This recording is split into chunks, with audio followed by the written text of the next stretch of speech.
What's up, guys? Welcome back to Hayden's Bare Bones Garage. I'm so glad you're here today. Today is an exciting day. We have the El Camino back out on the road and driving after 19 years of sitting.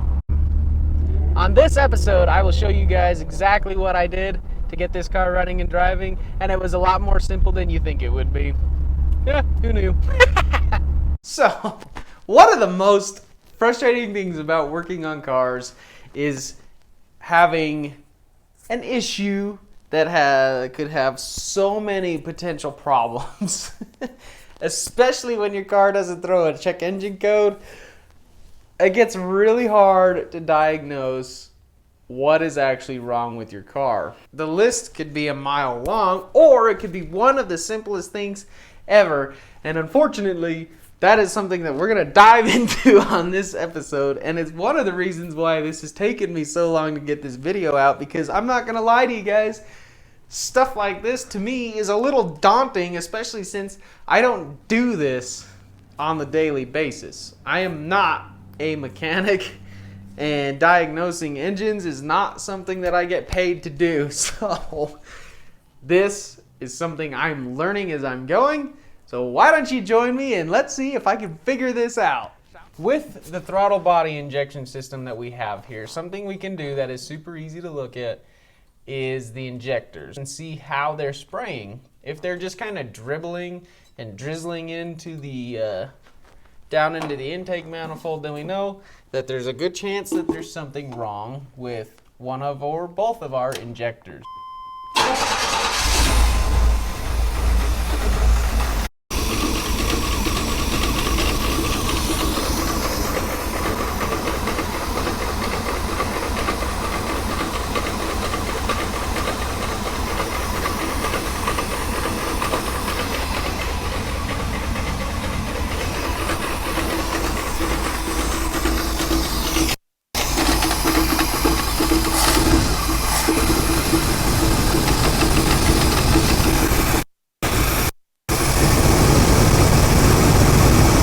And watching, there is fuel leaking out the top side of this injector, where this one is bone dry around the top. So it's possible that this injector isn't sealed up and is just leaking fuel around the outside where it's supposed to be going down through a metered orifice, basically.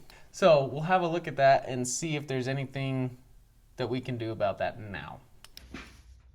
Come to find out, I have an entire rebuild kit. So what we're actually going to do is, rather than just replace one gasket, we're just going to go through the whole throttle body and just replace everything that we possibly can. So let's do it.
And there it is, guys. I've completely gone through throttle body. I tried to clean out all the orifices the best as I could. It's got all new gaskets all the way through it, all new O-rings around the injector. There were also 2 filters on the end of the injector. The old ones were pretty corroded or had gunk around the filter. So now it's got 2 fresh filters on it. The only thing left to do now is to bolt this bad boy back onto the engine with a new gasket for the intake manifold. And then we can hook everything back up and hopefully we have a perfectly running 4.3 liter V6. One thing I did forget to mention was the diaphragm. Replacing that was a major pain in the butt just because there's a spring inside the diaphragm that's about that big. And actually it's the fuel pressure regulator. There's a big old nasty spring in there, and that was kind of a pain in the butt to get that all to line up and be happy. It did, but it wasn't easy.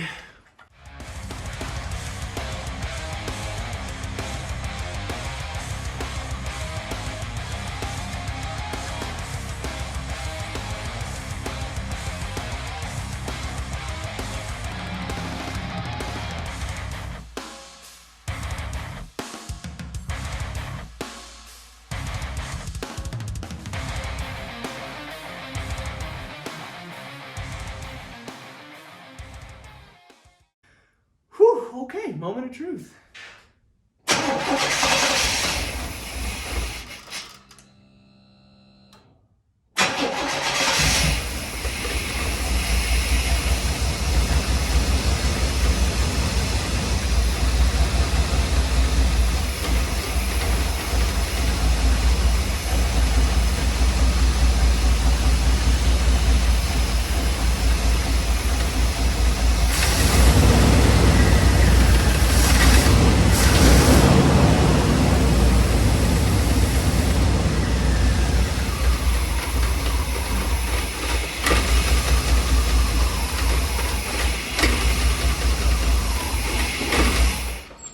The injectors aren't leaking, which is good.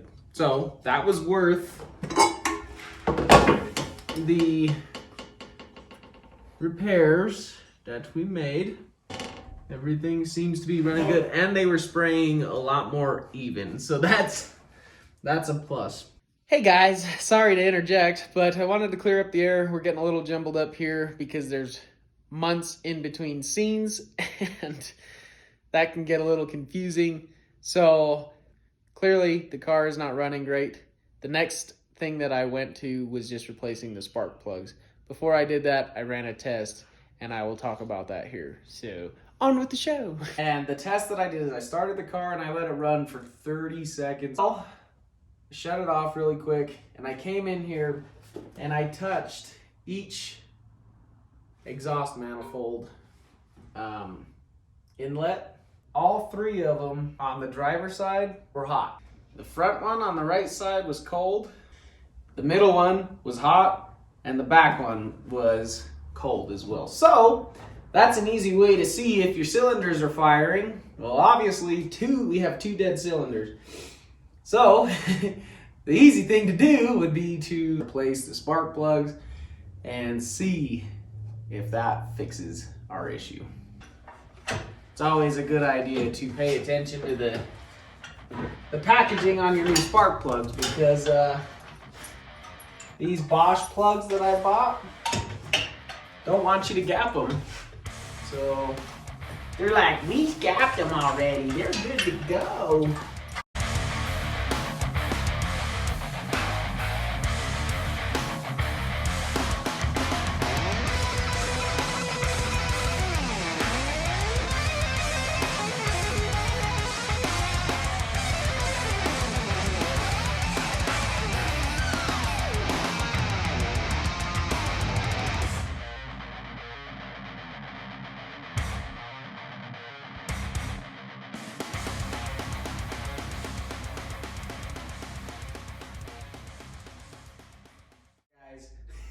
Just like that, guys, all 6 spark plugs are replaced. So now I think it's time to hit the key and see if those 2 dead cylinders are now alive and well.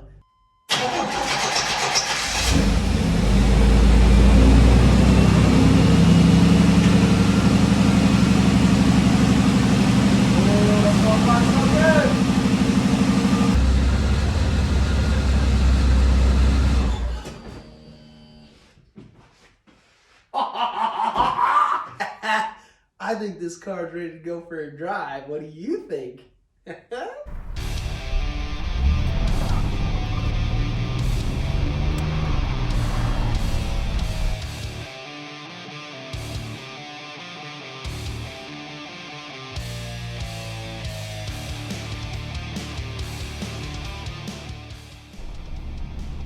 Maybe, now that we got the car driving, we should go take it and see if it'll do a burnout better than the one that I did in the last episode when it was only running on 2 cylinders. So, we're gonna see what it does.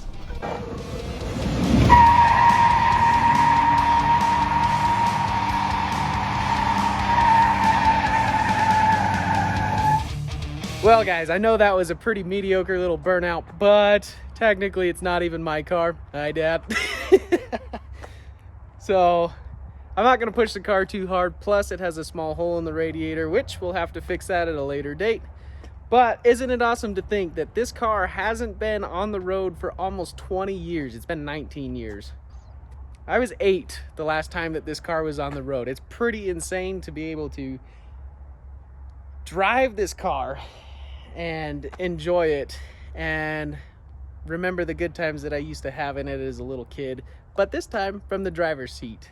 So it's a pretty surreal feeling. I'm super stoked that it's up and running again, and I'm super glad that you guys were here to witness it. I'm really thankful for you guys sticking around and watching these videos. It's very humbling, and I appreciate it so much. I have a lot more content coming down the pipe, so stick around, and I'll catch you on the next one.